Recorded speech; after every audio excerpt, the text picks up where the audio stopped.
What's an industry secret in the field you work in? Story 1. Teenage Burger King employee here. The left side of the broiler is hotter than the right, which means only 4 of the 8 Whopper patties in the tray are flame grilled to perfection. The lifespan for fries to be considered fresh at Burger King is 7 minutes. Chances are, yours have been out for over 30 minutes. According to my manager, the original chicken sandwich is a combination of mincemeat, chicken extras, and chicken breast, hence why it bubbles up whenever you fry it because it's not completely solid. The eggs in the breakfast sandwiches are baked in an oven compared to McDonald's, where they use a grill. Ever wonder why a Whopper has so much damn mayo? The listed amount on the build sheet is 0.75 ounces. Story 2. Not really a big secret, but seems to surprise some. I work in the aluminum industry. The reason scrapyards prefer the bull tabs on cans to actual cans is twofold. They typically are denser, can fit more in a bale, and more importantly, they don't have to inspect, looking for sealed cans. A single sealed soda can that makes it into a furnace can blow up half a plant and send molten aluminum for hundreds of feet. Story 3. Managed boarding and grooming kennels for 8 years. The secret is that the employees actually do love your pets too, even the difficult ones. Most of us realize they just miss their people. The number of times I've wept when a pet died, or spent way too many hours comforting a dog with separation anxiety, or spent hours off the clock with a boarder who needed to be rushed to the vet office. Wouldn't trade it for the world. Some pets just suck though, not gonna lie. Story 4. I worked at a car dealership as a lube tech. The guys who change your oil, check alignment, and rotate your tires, etc. They're called lube techs because they were supposed to literally lube multiple locations on older vehicles with grease, and do much more detailed inspections than we do. But the amount of cars that the manager's allowed to come in and the time frame they give us to complete a car is unrealistic. This means for customers to be satisfied and for the cars to get done on time, we have to skip certain things. We would do everything we could, but would get a stern talking to if we were taking too long. We often would not rotate the tires. We would check for marks because some customers were smart enough to mark their wheels to make sure they were rotated. On low mileage cars, 5K to 20K miles, we would pretty much only change the oil. But sometimes, very rarely, if it was super busy, we wouldn't even do that. In my 2 years of working there, I only ever lubed 1 or 2 cars at their grease points. So, I recommend to anyone reading this to get a dash cam that records when the car is off. Mark your wheels and check your oil before and after each service to ensure everything is being done. Make sure you're getting what you're paying for. I do not trust these places, and it's not only dealerships. Places like Jiffy Lube and Midas do the same. Story 5. British veterans. The majority of veterans hate all that BS backslapping hero crap. We were just doing a job. It wasn't for queen or country. For most of us, we didn't have any other job or educational opportunities. Our family life was in disarray. The neighborhood we were in was a nightmare. So, military service was a way out. We didn't care about people back home. In part, we despised them. We were jealous of them. So please, no more sentimental BS. If you must say thanks, leave out the word hero. Thank you. Story 6. Software developer here. A lot of big companies are barely keeping up with technology. Innovation for them is like saying, let's upgrade our core systems from Windows XP to Vista in 2020. As a consultant, I simply do not trust big companies anymore with my identity or money. The state that their on-premise hardware and software are in is an apocalypse waiting to happen. There might be a few teams that do actually use the latest, stable tech, but they usually integrate on top of the other crap and get bottlenecked. More often than not, the solution would be to try to get the very last bit, pun intended, out of a system rather than to migrate it. I think in most cases it will be 5 to 10 years at a minimum by the time we've reached the bottom of that barrel and actually start addressing the problems. Story 7. 90% of pest control can be done yourself. The equipment we use is a little expensive. The chemicals we use are expensive. But for $150, you can go bug-free for years and years. I've been doing it on my own for years. You can even get a sprayer at Home Depot for about $8, which I throw out when I'm done. No fuss, no muss. I use the same chemical that the pros do. Buy online. Story 8. I'm a veterinary nurse, and that viral post about your pet looking for you if you don't stay in the room when having them put to sleep is simply not true. It really annoys me, as I can imagine that post has caused a lot of people to feel unnecessary guilt. No one at the clinic will judge you if you don't want to stay. Losing a pet is hard, and how you choose to say goodbye is personal. Our job is to support both you and your pet in this situation, regardless of what you choose. If you feel you can't, then that's fine. We cuddle and talk to them as if they were one of our own. Story 9. Entertainment industry. Most people on movie and TV filming sets are trained through repetition to turn off unnecessary emotions so they can effectively do what they do. They get scared when standing next to celebrities, even if they are one, since people are people, no matter how famous. The best person to make friends with is the stunt coordinator or on-site medic, or the craft services people. Nothing makes you feel more comfortable than having your physical safety accounted for and following it with your favorite food. Lastly, some behind-the-scenes info. Every single production company will borrow more than they'll need and keep the extra as a personal bonus before they start shooting. Story 10. I'm an air traffic controller. I literally work my ass off to make sure you can get where you need to go as quickly, safely, and efficiently as possible. But airlines schedule every plane to arrive and depart at the exact same time, which is an impossibility. They know, but don't care, and blame the delay on us. I hate flying as much as you do. This post probably made more sense in 2019. What I basically do is unfuck the tangled string of arrivals and departures into a nice orderly stream by issuing speeds, altitudes, and headings to every single aircraft I talk to, about 100 per hour. That string of lights you see in the sky is me unfucking the airlines.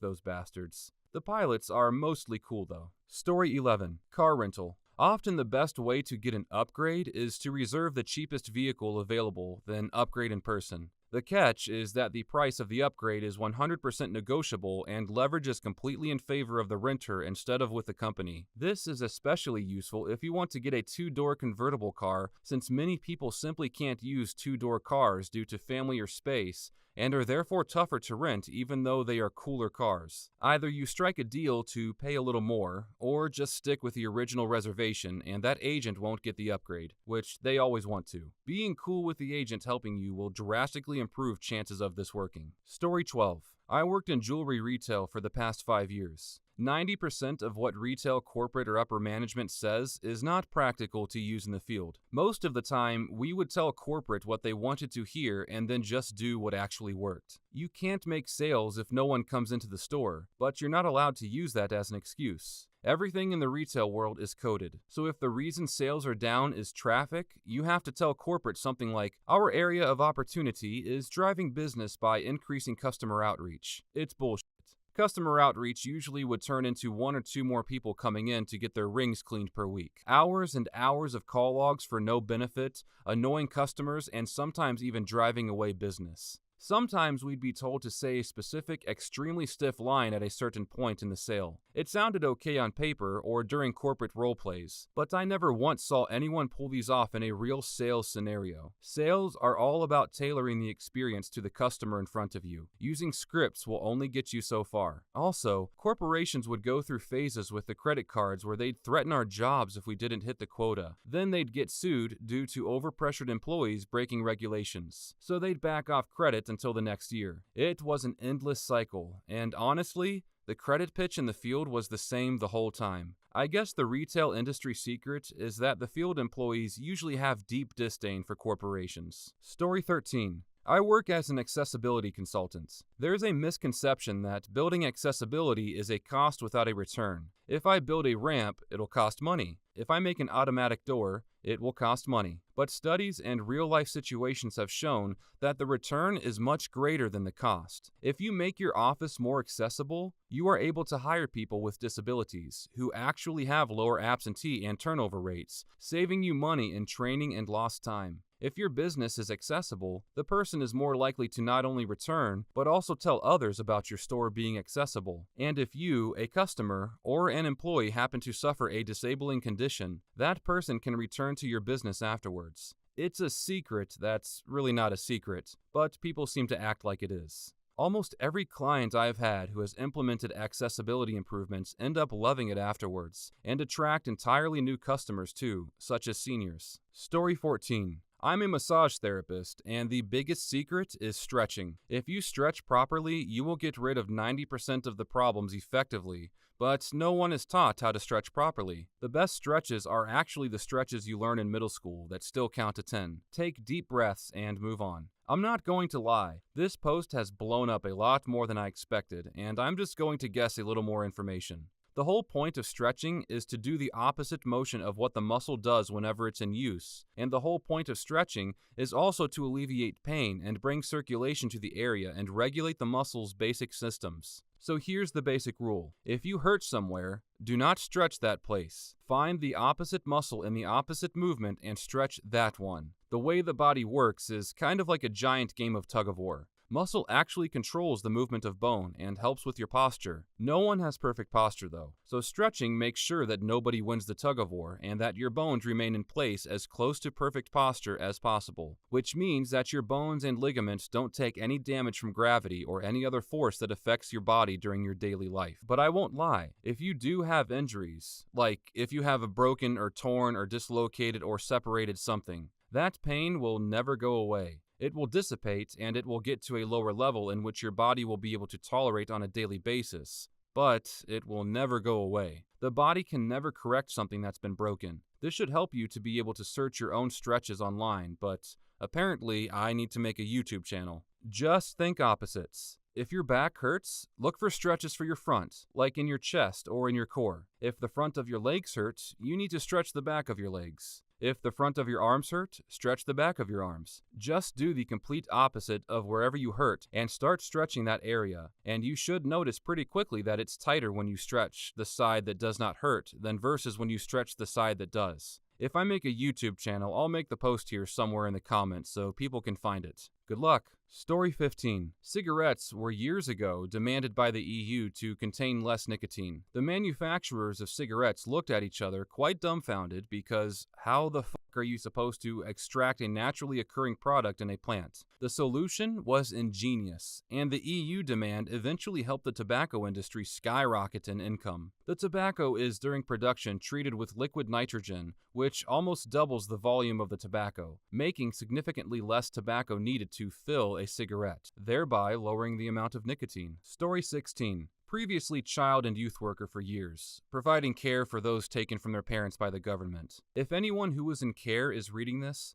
we actually do form attachments to you. We fall in love with you, and even when our careers or assignments take us elsewhere, we think of you often. Sometimes, though, we're not allowed to reach back out to you, and that hurts us too. So many kids through the system see us as staff and assume we feel the same way. Most of us, in my own experience, don't see you as a job, but it can be difficult to show that through the red tape of the social work system. Story 17. All of our videos are made by the same people in the same building, and we just changed the text and logo. All of the interviews are scripted too. They literally feed the lines to the subjects. Because they don't want to pay us a fair wage or give us benefits, we also don't have to sign anything, meaning no NDA. Dodo, Thrillist, Now This. They're all a part of a company called Group 9 Media now, so it's all consolidated into one office. Oh, also, did I mention that in this office filled with white folks editing dumb videos that on the other side, literally there's a barrier, there's black and brown folks cleaning up after us? So f***ed up. Story 18. Butcher shops and other food plants are nasty, unless the people that work there like each other. Every butcher shop I've been to has been disgusting, except the ones where they were talking to each other, listening to music, and having fun. Friends understand that cleaning has to be done and will talk to each other about it while others spray it down because the next guy will clean it better and I cleaned it yesterday. If you buy from a butcher shop or other food plants in some cases, look at how the workers interact. Story 19. If there's a lot of IT problems and your IT people look like they're working their asses off, it's because they don't know what they're doing. If things are smush and it looks like your IT people don't do shit, it's because they know exactly what they're doing. Story 20. Working for a bank. If you're struggling with credit card interest, especially since a lot of relief has ended as of August 31st, pay your bill as early as possible in the statement cycle. Your interest is calculated based on your average daily balance. So even if you make a huge payment on the due date, you're going to get slammed for the days you had a higher balance. It's not a secret, but it's incredible the amount of people who don't know this when they call me. Story 21.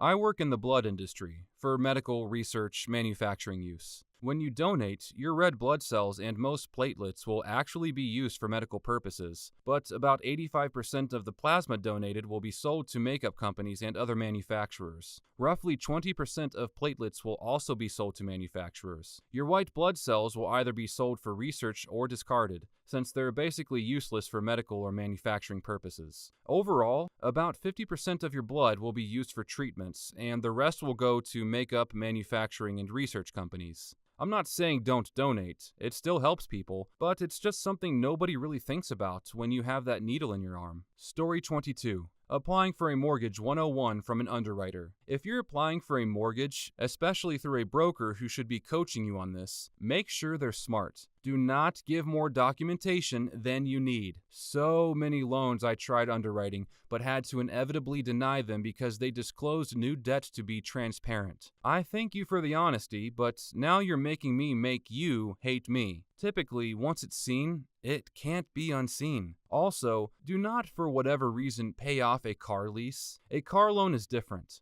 We can exclude that as an obligation in your debt-to-income ratio. We cannot, however, exclude auto leases because the very nature of them is for you to enter a new lease. So many times, borrowers will try to jump the gun and pay off a bunch of monthly obligations and will pay off a $6,000 plus auto lease only to realize we can't exclude it. And now you just paid it off months in advance for no benefit. Another thing. If you are applying for a home loan and will be also taking out a credit card from a furniture, appliance, or tool store, IKEA, Home Depot, etc., do it after you have your hard credit report pulled. Once a credit line is open, its monthly payment has to be factored into your DTI. However, if it's not on the credit report and it shows up on your asset statements, in certain cases, underwriters can have it disregarded as not important new debt, unlike an auto loan or something. So long as it can't be proven to be a fixed loan of some kind, it can generally be left off your DTI because it's not risky enough.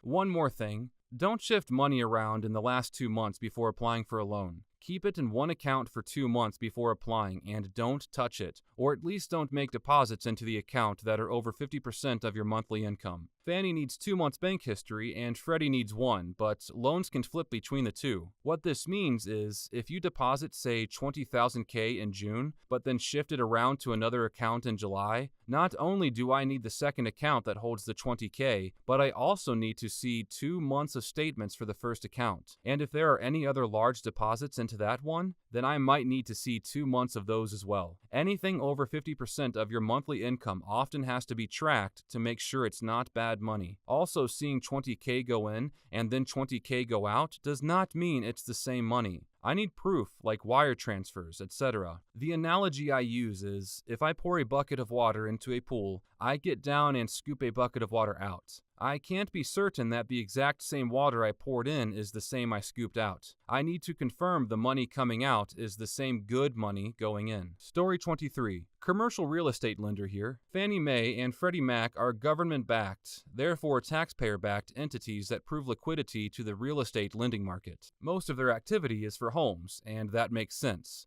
The government wants to incentivize home ownership. That part everyone knows. But they also do about $100 billion a year in apartment loans. These are given to wealthy investors. I personally have worked on these for one of the largest landlords in the country with over 30,000 units, and this individual is easily worth $60 billion and earns about $1.25 billion a year in free cash flow, as well as major institutional investors. The rates these investors receive on multifamily loans are atrociously low. In fact, much lower than market rates, as no other lenders besides the two agencies can compete. But we're talking as much as 0.5% lower than competitive lenders. So essentially, taxpayers are backing loans to extremely wealthy individuals at extremely low rates, which enables them to earn a lot more money than they otherwise would earn if it were truly a market system. The US is already living in a socialist state. It's just that the benefits go to the wealthy.